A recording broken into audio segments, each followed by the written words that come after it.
Okay, people, we're talking about shunning and the extreme harsh practices of Jehovah's Witnesses, and specifically the Watchtower Society that controls these people, these sheep in the congregations, and tells them that you can't associate with someone that we say you can't. You can't talk with this person. You can't even now email them. You can't have anything to do with them. Any kind of human kindness must be denied. You must deny it because we want to isolate you. We want to heap guilt upon you. We want to rub it into your wounds like salt. We need to control you absolutely. Every aspect of your life. You must cut all family bonds, and you must worship and follow only us. That is essentially what they're saying. Our power must be felt in your life. Wherever you turn, you cannot escape us. That's what they want to do to anyone that disagrees. So all over the world, people are highlighting this extreme practice of shunning.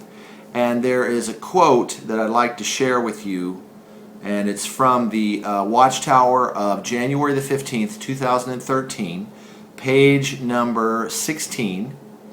And here the quote is in the Watchtower. It says, "Really, what your beloved family needs is to see your resolute stance to put Jehovah above everything else, including the family bond.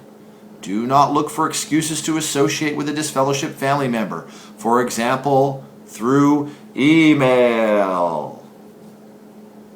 It's terrible, horrible email.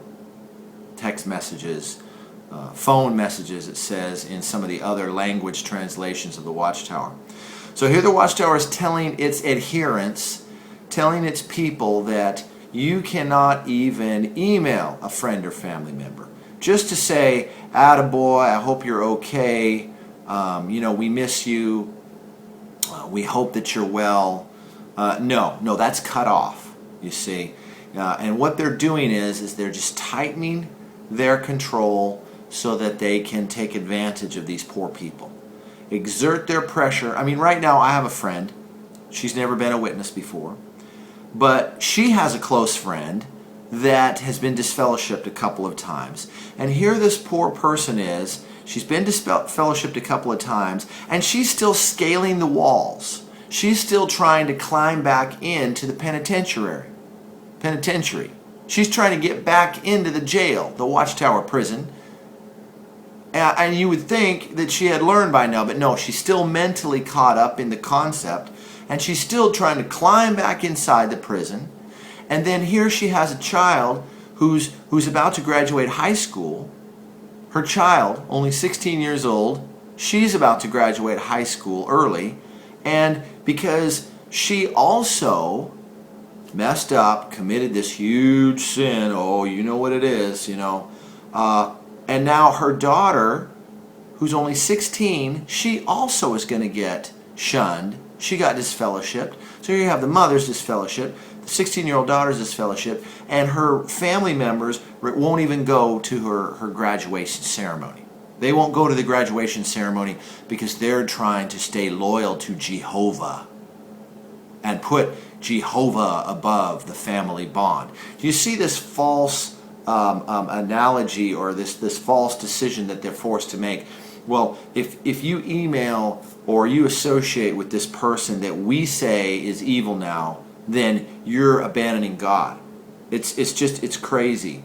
And you can't help but get fired up about this. Normal people, compassionate people that have the mind of Christ, or that have just this normal conscience for what is right and wrong, and instantly just something goes off in their head and says, "Wait a minute, this is not right."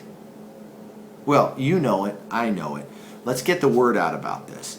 Shunning is wrong. E-shunning is wrong. And all over the world right now, we are talking about this. People are talking about this. It's on a lot of blogs, a lot of YouTube channels. It's all over the place because it's gotta stop.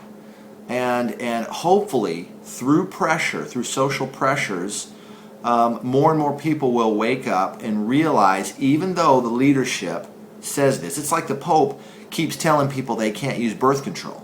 You can't use birth control. But you know what? Most Catholics do anyway. And they're still Catholics, but they don't do it because they just know that's too far. It's too far, too far. So you have witnesses even now that are waking up and saying, wait a minute, this is too much. We've gone too far. Watchtower, you have gone too far.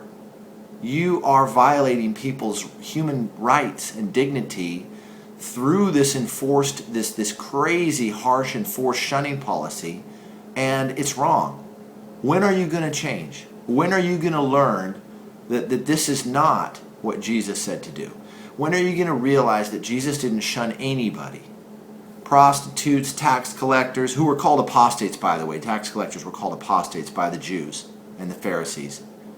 These people, Jesus welcomed them. He showed them love and compassion. And what do you know? It worked. It worked. People were drawn to him. You see, that is Christ-like. That is loving. Whether you believe in Christ or not, it doesn't matter. That is just something that inherently people know in their hearts and in their minds. So, wake up, Watchtower. It's wrong. It doesn't matter what scriptures you want to flip to in your New World Translation Bible. People are realizing it's wrong. So let's get the word out and let's stop the shunning. Let's stop the e-shunning and let's do the right thing. The order is rapidly fading, for the times they are a-changing.